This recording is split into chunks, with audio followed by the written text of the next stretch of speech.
Hello, good evening and welcome to Daily Politics on Trust TV. I'm Hamza Idris. Tonight we focus on the controversial $9 million payment to lobbyists done by the federal government of Nigeria.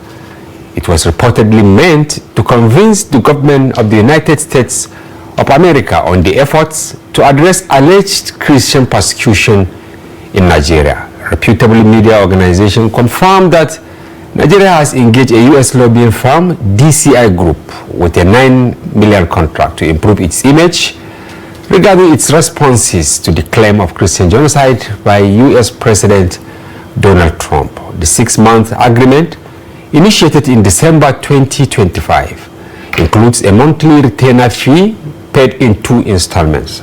This move aligns with broader trends among African nations, which increasingly employ U.S. lobbying firms for strategic and policy benefits. The big question is, what are the implications of this $9 million contract and what does that mean to Nigerians? We seek to find answers to this and many more questions as the program unfolds. Before the conversation commences, here is an update on some of today's political events. The Rivers State House of Assembly has stepped up its face-off with Governor Siminala Ifubara, asking the state chief judge to constitute a panel to probe allegations of gross misconduct against the governor and his deputy Ngozi Odu. Lawmakers, in a unanimous vote, insisted the impeachment process will continue. 4 members who earlier pulled out of the process have now reversed themselves, declaring full support for the impeachment after initially calling for a peaceful settlement of the crisis. The Supreme Court has set aside the acquittal of former Jigawa State Governor Sule Lamido and his 2 sons in the 1.35 billion naira corruption case.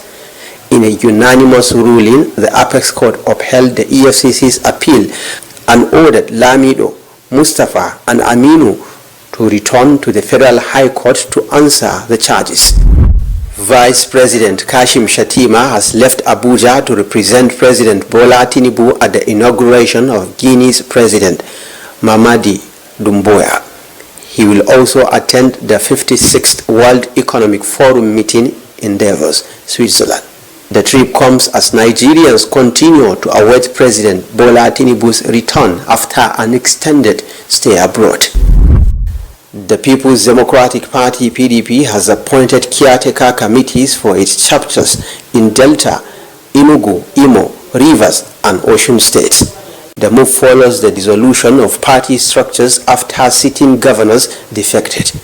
The development also highlights ongoing internal divisions within the PDP, including parallel caretaker arrangement in some states. Some updates there from Ibrahim Ismail. Now let's turn to the main topic of the conversation tonight. Our guest is Dr. Ladan Salihu. He is the National Treasurer of the African Democratic Congress, ADC. He's a member of the National Working Committee of the party and former Director General of the Federal Radio Corporation of Nigeria. Thank you very much for coming to the program. Thank you so very much. I am the chieftain of the ADCS and I'm a member of the Publicity Committee of the APC. ADC. I mean, I'm a chieftain of the ADC and a member of the National Publicity Committee of the African Democratic Congress. Yes. And that's where my lines are drawn. Yes, but you served as former DG. Yes, I was privileged to serve as the DG of FRCN. So I'm still your colleague. Yes, journalists, you are more to our side than to the other side. In politics, yes. Typical of our tradition here, we always start with, of course, when we have compelling tidbits. And today I think we have 2. The first is the U-turn, will I put it that way, of the River State House of Assembly. Of course, initially 4 members stepped aside, as far as the procedures towards impeaching the governor was concerned. But at today's plenary, they also melted into the whole session. What is your take on that? The imbroglio in the Rivers State House of Assembly, I mean, the attempt or the ongoing attempt to impeach Siminalayi Fubara is a political abracadabra. The more you see, the less you understand. The more you want to understand, the less you understand. And it is becoming a leprous finger, a sore on, you know, the culture of democracy in Rivers State in particular, but in Nigeria in general. Every mathematics in politics that has to do with incumbency, that has to do with a party in power, that has to do with the collectivization of efforts of politicians in service, you know, they are all divided by what we are seeing in the assembly. Whose hands do you think are there? Of course, the hands of Wike are clear in all this. Remember, he was in the state, you know, and spent almost 17 days touring, you know, thank you tour. What is the meaning of that? Well, in your estimation? In his estimation was to say, okay, look, I am your governor for 8 years. I am a political heavyweight. I am now a minister of the Federal Capital Territory, one of the prominent ministries in the federal service. So I am here to celebrate with you, to tell you that I have become a colossus that cannot be pushed aside. But then when you look deeper than that, things happen. What you see during the day, you know, the crowd, the drumming, the singings and dancing, what happens after that is real-time politicking. In Rivers State, it can get very, very terrible.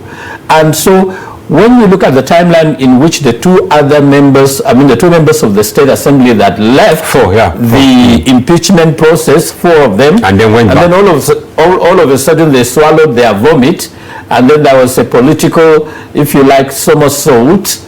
They now came back to say they are participating again. You must know that a lot of water must have passed, you know, under the table. Okay, if we flip the page now to say Wike, assuming, is the governor, and then a certain person from Rivers is the minister here in Abuja, do you think he will accept what Wike did in the past 2 weeks? No, he wouldn't. But you see, the terrible situation that we have politically in Rivers State is reminiscent of the Nigerian factor in politics, where you know, you always have different strokes for, you know, the same folks. Nobody would imagine a governor of Rivers State in the name of Wike allowing anyone to come near, even when he was in power, challenging him on matters of running the state. And so when he left, he wanted to have a foothold, a stranglehold on government and politics in Rivers State.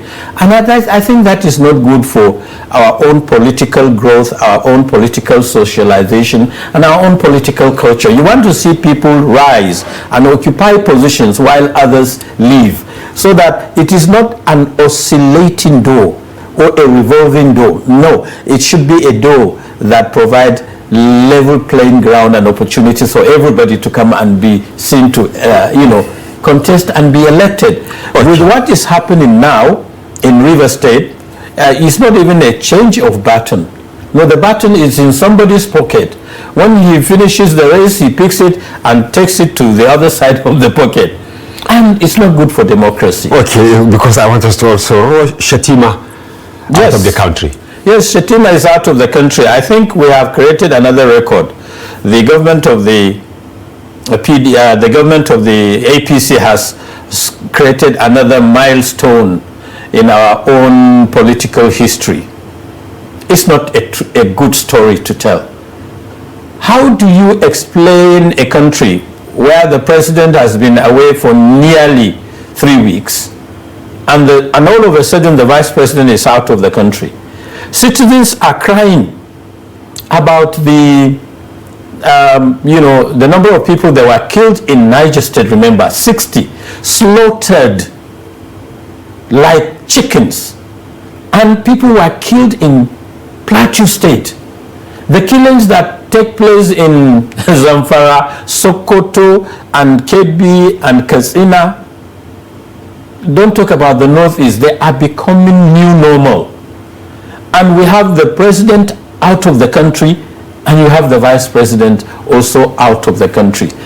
I am pained at the lack of insensitivity or the lack of sensitivity to the kind of predicament that the Nigerian citizens are going through.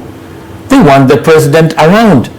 In civilized political climes, the established rules of governance is that when you have a crisis in the country, such as the one that I have mentioned, the presidents normally cut short their foreign trips and come back to address, the situation. But we have the opposite now, right? We have the opposite. Okay, it's not good. Not to our knowledge that Tinubu handed over the baton to the vice president before he left. He did? No, not to our knowledge. No, we are not aware. So now the vice president also had it. So who is in charge? We are on autopilot. Who is in charge? I'm asking you, who's in charge now? Nobody is in charge. We are playing, if you like, we are running a government on the internet, a government that is run through, the emails and what have you.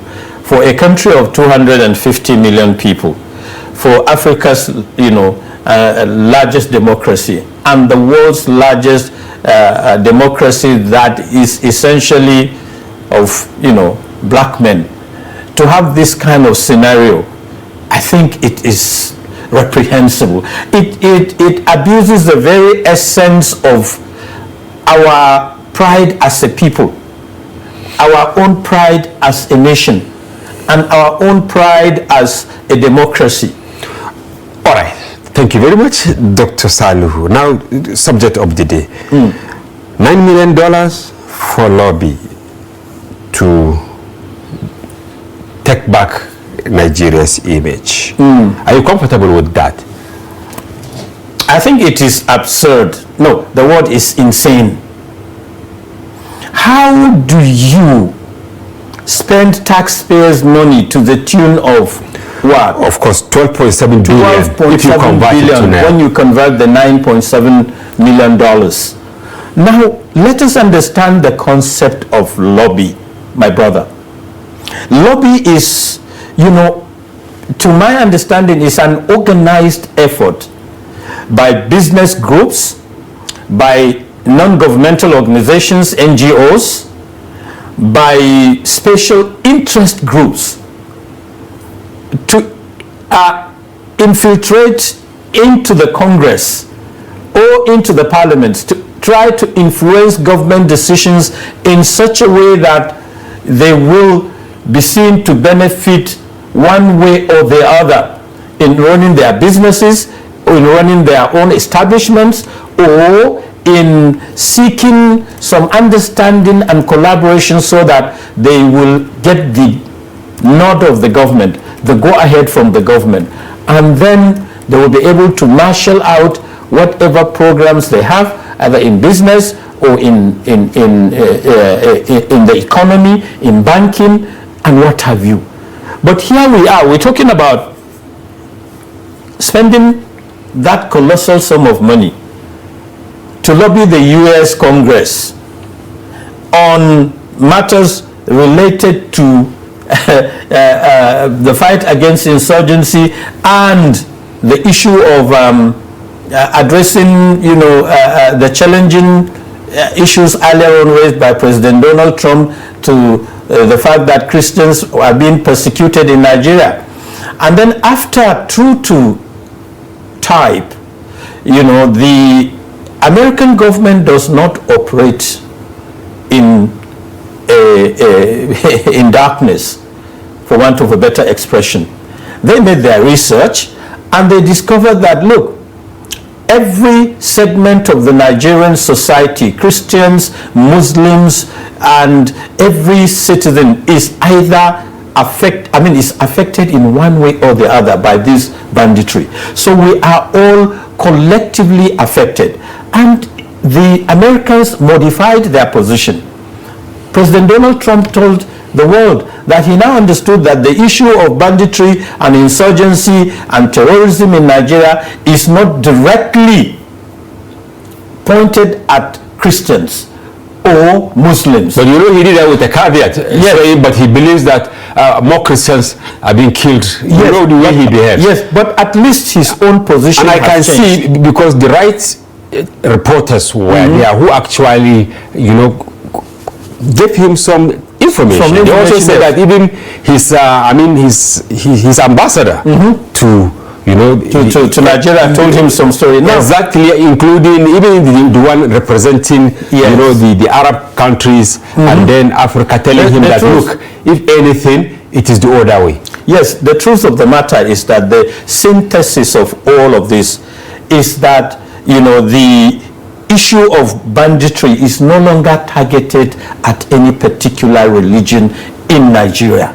That was established. So the idea of coming back to lobby after these statements by the by the Trump administration becomes absurd, becomes unnecessary, because now, how do you define the mission now? How do you define the mission in terms of who to attack? What are the challenging spots that you will face? Look, the simple matter is that the Nigerian government has to sit up and confront the issue of banditry without polemics and without, you know, playing to the gallery, without grandstanding. Are you saying they shouldn't have surrendered this money? No, this money is a colossal waste of resources from the Nigerian state. When you talk about 12.7 billion, 12.7 billion naira, it will do a lot for a Nigerian society that is in dire straits. If you take, like, say 50 million naira as the average of what you would need to say, let's look at a primary health care unit. If you take like 50 million naira as the, you know, average cost of building one primary health care unit in the country, do you know how much that will give you? You will end up with probably, I'm not so good at mathematics, but you will end up with probably 270 million primary health care centers. No, I mean, get the figures. I mean, if you have 50 million. 50 million. One unit per 50 million. Yes. Divide by 15. 12 billion. 12 billion. You will get almost 270. Okay. Let's say 250 primary health care centers. Do you know what that will do to the average, you know, Nigerian that is groaning under the yoke of devastation in terms of maternal infant mortality and other healthcare challenges in the country? Or if you want to build roads, look, we are not saying that government cannot lobby, but if you must lobby, it should be done, it should be premised within general common sense and on the issues that will resonate with the aspirations and challenges and feelings of Nigerians. But when you take money to go and lobby on a matter that is literally sorted out, it becomes absurd. Now, how do you define this vision and mission? And what are the Americans telling us? They are just telling us, look, Nigerians, go and defend your country. Just be transparent, ensure due diligence, and make sure that you do not deploy corruption in the process of fighting, you know, banditry. And so here we are. I think the government needs to define the objectives and tell Nigerians in black and white, now that the Americans have changed their position, what is the money, you know, being deployed for. But I think government is trying to be precautionary, if you like it, going by the fact that despite what you said, you know, effective January 1, Nigeria has been listed among the countries that will not get certain categories of visas to travel to the US. Don't you think all of these are actually cascading aspect of the die-hard position of the Trump administration towards Nigeria? Well, you see, the Trump administration, being a Republican, you know, administration, they have their own different style. They have their own different approach. They have a different thinking. Africa, you know, Americans have always considered Nigeria as a topmost priority nation in the execution of their foreign policy objectives in Africa, because we have the largest population, we have the biggest economy, and our economy, I mean, the social life, the social political economy is so robust, and we have the purchasing power, and capitalism is the home base. America is the home base of capitalism. So Americans have always seen Nigeria as that country that if we operate by the rules, it is the first line of call in business, in politics, in managing economy and what have you. And America would rather see Nigeria that is more transparent, that is more inclusive, that is more democratic, that is more realistic in the practices and, if you like, the way democracy is practiced. So they are telling Nigerians, whose country also, as a nation, the flip side of the coin, Africa now is our own, is the centerpiece of our own foreign policy. So there is a convergence. Americans look up to Nigeria in Africa largely. Nigerians look up to Africa as the cornerstone of their of our own foreign policy. And when you put the two together, and you have a government that is caring, and a government that is proactive, and a government that has its hands on the plow, you cannot have a better combination. So what are the Americans telling Nigerian leadership? Be transparent, be all inclusive, ensure that you run government in line with the known rules of established democracy.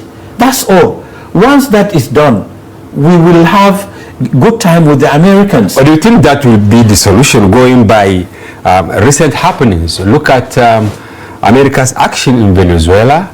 Look at the threat by Trump to go to Greenland. If you read it, as we speak now, some countries, France, Canada and others, they have stationed their own troops, trying to tell Trump that, look, you can't do Venezuela in Greenland. Yes. Look at the threat passed to Iran by Trump. Don't you think, beyond whether you are good, you are politically correct, it's actually scrambling for your oil and all that? The international political order is virtually rejigging the known objectives, if you like, the trajectories of political irredentism and succession. Irredentism, by the way, is when, a super nation believes that they can acquire space, they can annex a nation, they can enter into territory and do whatever they wanted, like Trump did in Venezuela, all right? Yeah. And he tried to he even tried it with Canada, to say that Canada should be part of the United States, remember? And now he entered Venezuela and, bombed the palace, took the president. He's now on trial in New York. And then he told the world that he wants to annex Greenland to make it a part of the economic, if you like, defense system, gatekeeping territory, and defense gatekeeping territory for America. And that will change dramatically the the face of international politics. But don't you think that is what he's actually aiming so in Africa? That is why Europeans and other countries in Europe, rather, found out that somebody had to apply the brakes to President Trump. And I heard one of them saying that, look, Trump, NATO is still there. NATO is still there. So we are watching to see how this whole thing will reverberate across the So what I'm trying to say is going by the, Nigeria is rich, whether we like it or not. Is it the oil? Is it the solid minerals? Talking about lithium, which America, China, and all that, they really need all of this. Some pundits believe that, of course, Trump doesn't even care whether you are a Christian or a Buddhist or whatever. He's just looking at what he will get from you. Look at how he received, MBS, Mohammed bin Salman, when he... Yes. So, what do you think Nigeria must do, being the giant of Africa and a country of this large population? Do you think our leaders should continue to lobby as they have started, or they have to make a statement? I think, in as much as I don't have anything against lobbying, I don't think that is the way to go. I believe that we have not gotten to a situation where the challenges, the constraints, and the limitations that we have in governance must be addressed by way of lobbying. They are to be addressed by, way of political conscience. What do I mean? When you have a setup, ensure that that setup can guarantee you transparency, can guarantee you due diligence, can operate within the rules and objectives of civilized or civil behavior. It is not, look, I think what the Nigerian government should do is not to talk to the American Congress. I would like to see President Tinubu talk directly to President Donald Trump on matters of relations at the highest level between the two countries. When you circumnavigate the issues and go to Capitol Hill, not even Trump bothers about not the White House. Not the White House. So I think we should gravitate our own policies, not necessarily through lobbying, no, but through talking directly to the White House. Establish contact. See how you can penetrate Donald Trump, because he is in charge and you have to ride the back of the tiger while he is there. How you do it, you figure it out. But the idea of going through the American Congress to expect that you will get results, it's not only absurd, like I said, it is impracticable, and you are only going to you are only going to create wealth for people in the chain. You get it? And you are likely to be seen as indulging in, some practices that are not particularly... Why is the president, reluctant to make moves to see Trump directly? Well, you see, in governance there are red lines. There are issues behind the scenes that we're not being told. The relationship between Trump and Tinubu before the election of President Trump, and the relationship between Trump, for instance, the relationship between Tinubu and, say, Hillary Clinton when she was contesting. I have heard some whispers that also has played a major role in the disposition of President Trump, towards Nigeria. So, like I said, it is now left for the president to have a rethink, to probably put eggheads together that have excelled or are excelling in international diplomacy to come up with a blueprint on how he can engage the Americans. Because what I see in the government is a deficit of knowledge in that direction. And the people that can advise the government, that can get the government to do these things, they are outside government. So unless you go to them and get, credible advice, you are likely to be shooting in the dark. And what we have now is a government that looks at our own foreign policy, of our own challenges in managing, banditry and terrorism, of our challenges in managing the economy, of our challenges in addressing poverty, of our challenges in addressing,